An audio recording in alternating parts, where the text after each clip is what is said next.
হে আল্লাহ, হে চিরঞ্জীব, হে সর্বসত্তার ধারক, পরম করুণাময়, আমি একমাত্র আপনার রহমতের উসিরাতেই সাহায্য প্রার্থনা করছি। আমার জীবনের সকল বিষয়কে আপনি সুবিন্যস্ত ও সুন্দর করে দিন এবং চোখের পলকের জন্য আমাকে আমার নিজের নফস বা প্রবৃত্তির ওপর ছেড়ে দেবেন না। হে আল্লাহ, হে দৃশ্য ও অদৃশ্যের মহাপরিজ্ঞাত, আসমান ও জমিনের একমাত্র সৃষ্টিকর্তা, সকল কিছুর মহান প্রতিপালক ও মালিক, আমি পূর্ণ হৃদয়ে সাক্ষ্য দিচ্ছি, আপনি ছাড়া আর কোনো সত্য ইলাহ বা উপাস্য নেই। আমি আপনার কাছেই আশ্রয় চাই আমার নিজের নফসের যাবতীয় অনিষ্ট থেকে।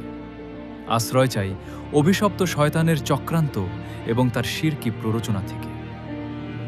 আমাদের সকাল সন্ধ্যাকে আপনার স্মরণে আলোকিত করে দিন এবং জীবনের প্রতিটি পদক্ষেপে আপনার সুদৃঢ় নিরাপত্তা নসিব করুন।